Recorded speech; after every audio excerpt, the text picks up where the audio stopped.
Assalamualaikum warahmatullahi wabarakatuh. Selamat siang Bu Asih dan juga teman-teman. Salam sehat dan salam bahagia untuk kita semua.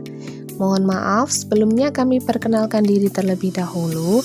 Kami dari kelompok berikutnya yang beranggotakan oleh Tinah Isrofah dengan NIM 2320023 dan Yeni Ismawati dengan NIM 2320026. Yang kali ini kami akan mempresentasikan sebuah materi dengan judul Pendidikan dan Bimbingan Anak Tunanetra. Baik, langsung saja kita simak dan masuk ke slide yang pertama. Pengertian tunanetra. Dari segi bahasa, kata tunanetra terdiri dari kata tuna dan netra. Dalam Kamus Lengkap Bahasa Indonesia, kata tuna berarti tidak memiliki, tidak punya, luka, atau rusak. Sedangkan kata netra berarti penglihatan. Dengan demikian, tunanetra berarti buta. Tetapi buta belum tentu sama sekali gelap atau sama sekali tidak dapat melihat.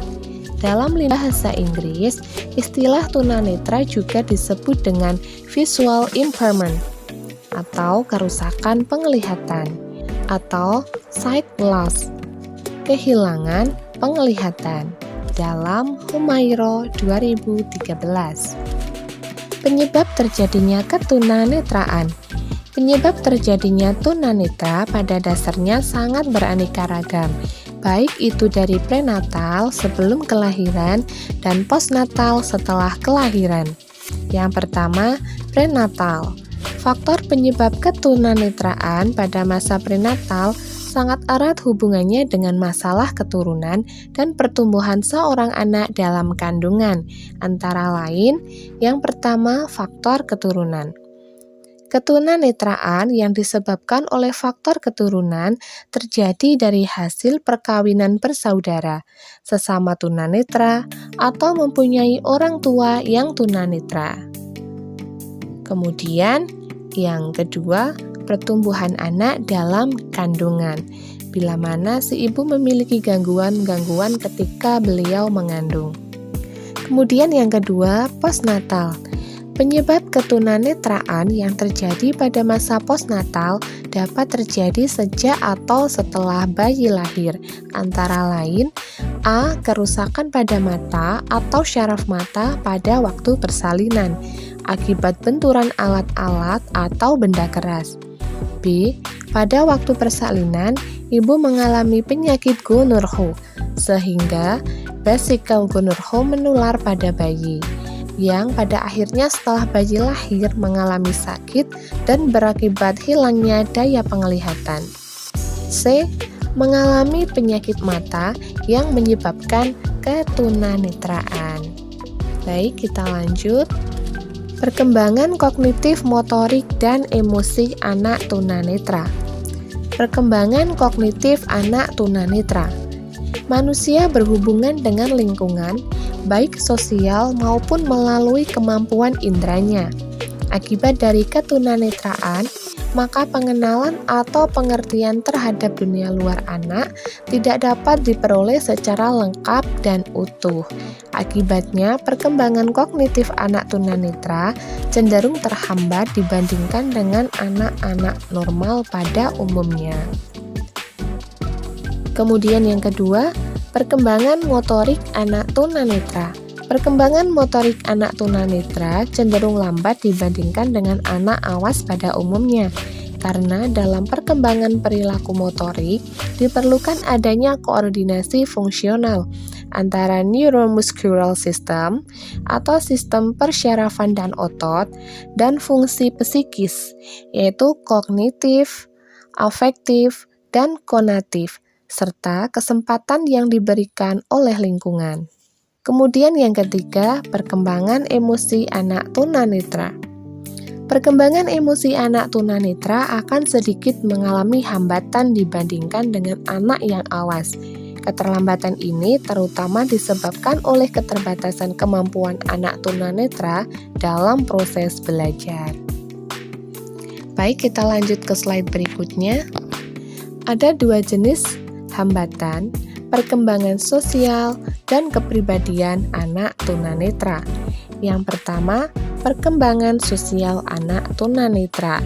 Hambatan muncul pada anak tunanetra sebagai akibat langsung maupun tidak langsung dari ketunanetraan, yaitu kurangnya motivasi, kekuatan menghadapi lingkungan sosial, perasaan rendah diri, malu, penolakan masyarakat, penghinaan, sikap tak acuh, ketidakjelasan tuntunan sosial, terbatasnya kesempatan belajar tentang pola tingkah laku yang diterima merupakan kecenderungan tunanetra yang dapat mengakibatkan perkembangan sosialnya menjadi terhambat. Kemudian yang kedua, perkembangan kepribadian anak tunanetra. Pada hakikatnya, perkembangan apapun mengenai anak tunanetra sangat bergantung pada orang yang menanganinya.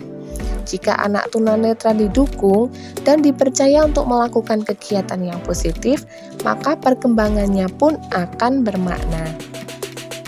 Baik, kita lanjut ke slide berikutnya. Pembelajaran bagi anak tunanetraan. Dalam mengajar anak dengan kelainan penglihatan, ada beberapa hal yang perlu mendapat perhatian secara khusus, yaitu yang pertama, pembelajaran dalam kurikulum inti yang diperluas. Para ahli mengemukakan dalam Humaira 2013 bahwa tunanetra mempunyai dua perangkat kebutuhan kurikulum. Yang pertama adalah kurikulum yang diperuntukkan bagi siswa pada umumnya, seperti bahasa, seni, matematika. Yang kedua adalah dapat memenuhi kebutuhan khususnya sebagai akibat dari ketunanetraannya, yaitu kurikulum inti yang diperluas, seperti keterampilan kompensatoris, keterampilan interaksi sosial, dan keterampilan pendidikan karir. Kemudian yang kedua, model pendidikan. A. Pendidikan khusus atau SLB. SLB adalah lembaga pendidikan yang menyelenggarakan program pendidikan bagi anak berkebutuhan khusus yang meliputi sekolah luar biasa atau SLB, tunanetra, yaitu sekolah yang hanya memberikan pelayanan pendidikan kepada anak tunanetra, dan sekolah dasar luar biasa, yaitu sekolah yang menyelenggarakan pendidikan khusus dengan bermacam jenis kelainan, yaitu tunanetra, tunarungu, tunagrahita, dan tunadaksa. B. Pendidikan terpadu. Pendidikan terpadu ialah model penyelenggaraan program pendidikan bagi anak yang berkebutuhan khusus yang diselenggarakan bersama-sama dengan anak normal dalam satuan pendidikan yang bersangkutan. Kebutuhan dan layanan pendidikan anak tunanetra. Kehilangan penglihatan menyebabkan anak tunanetra sulit dalam melakukan mobilitas. Artinya, sulit untuk bergerak dari satu tempat ke tempat lainnya yang diinginkan. Oleh karena itu, kepada mereka perlu diberikan suatu keterampilan khusus agar dapat melakukan mobilitas dengan cepat, tepat, dan aman bagi anak yang tergolong buta.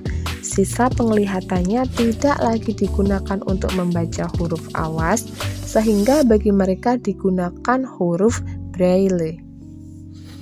Kemudian yang kedua, layanan pendidikan bagi anak tunanetra. Layanan pendidikan bagi anak tunanetra. Layanan pendidikan bagi anak tunanetra pada dasarnya sama dengan layanan pendidikan bagi anak awas. Hanya dalam teknik penyampaiannya disesuaikan dengan kemampuan dan ketidakmampuan atau karakteristik anak tunanetra. Jenis layanan ditinjau dari segi jenisnya. Layanan pendidikan bagi anak tunanetra meliputi layanan umum dan layanan khusus. Yang pertama, layanan umum. Layanan yang diberikan terhadap anak tunanetra umumnya meliputi hal-hal berikut: keterampilan, kesenian, dan olahraga. Kemudian layanan khusus atau layanan rehabilitasi. Layanan khusus atau rehabilitasi yang diberikan terhadap anak tunanetra antara lain sebagai berikut: latihan membaca dan menulis Braille, latihan menggunakan tongkat, latihan orientasi dan mobilitas, latihan visual atau fungsional penglihatan. Strategi media dan evaluasi pembelajaran anak tunanetra. Strategi pembelajaran pada dasarnya adalah pendayagunaan secara tepat dan optimal dari semua komponen yang terlibat dalam proses pembelajaran, yang meliputi tujuan, materi pembelajaran, media, metode, siswa, guru, lingkungan belajar, dan evaluasi sehingga proses pembelajaran tersebut berjalan dengan efektif dan efisien. Dalam Rianti 2013. Oke, kita lanjut ke slide berikutnya. Dampak ketunanetraan bagi keluarga, masyarakat, dan penyelenggara pendidikan. Ketunanetraan memberi dampak yang tidak begitu baik bagi keluarga. Salah satu contoh dampak ketunanetraan bagi keluarga yaitu yang pertama, sebagai orang awam atau yang kurang mengerti, menganggap bahwa ketunanetraan yang terjadi pada anak diakibatkan oleh dosa orang tuanya, sehingga anak menjadi wadal dari dosa yang diperbuat orang tua. Asumsi sebagian masyarakat tersebut seringkali dijadikan bahan olok-olokan bagi konsumsi masyarakat. Kemudian yang kedua, sebagian orang berpendapat pula bahwa ketunanetraan yang terjadi diakibatkan oleh penyakit atau kelainan yang diderita orang tuanya. Misalkan, kedua orang tuanya merupakan penderita tunanetra. Dampak yang diakibatkan ketunanetraan bagi masyarakat yaitu ketidakpercayaan masyarakat kepada penderita tunanetra mengenai dampak yang diakibatkan ketunanetraan bagi masyarakat yaitu ketidakpercayaan masyarakat kepada penderita tunanetra mengenai segala aspek yang dimilikinya, seperti keterampilan, kelayakan untuk bekerja, dan lain-lain, sehingga asumsi ini lebih merugikan penderita tunanetra. Baik, kita lanjut. Kesimpulan, tunanetra artinya rusaknya penglihatan. Tes yang digunakan untuk mengetahui ketunanetraan disebut Snellen card. Tunanetra disebabkan oleh retrolental fibroplasia atau RLF atau banyaknya bayi lahir prematur, serta faktor internal, faktor bawaan, dan eksternal yang lain atau penyakit. Pembendaharaan kosakata pada anak tunanetra diperoleh dari dalam dirinya sendiri dan orang lain. Hambatan-hambatan dalam perkembangan motorik anak tunanetra berhubungan erat dengan ketidakmampuannya dalam penglihatan yang selanjutnya berpengaruh terhadap faktor psikis dan fisik anak pada tahap-tahap perkembangan anak tunanetra selanjutnya. Baik, masuk ke slide yang terakhir. Saran. Setelah mengetahui beberapa hal tentang ketunanetraan, kami memberikan saran. Setelah mengetahui faktor-faktor penyebab ketunanetraan, sebaiknya keluarga, masyarakat, dan tenaga pengajar cepat tanggap dalam menanggulangi ketunanetraan berdasarkan pada faktor penyebabnya. Masalah anak tunanetra berupa masalah pendidikan, sosial, emosi, kesehatan, pengisian waktu luang, maupun pekerjaan. Semua masalah tersebut dapat diantisipasi dengan memberikan layanan pendidikan, arahan, bimbingan, latihan, dan kesempatan yang luas kepada anak tunanetra. Baik, namun sebelumnya kami juga memohon maaf bila mana terdapat kesalahan serta kekeliruan dalam kami membuat dan menyampaikan materi. Dari kami mohon maaf dan terima kasih. Sekian, wassalamualaikum warahmatullahi wabarakatuh. Terima kasih.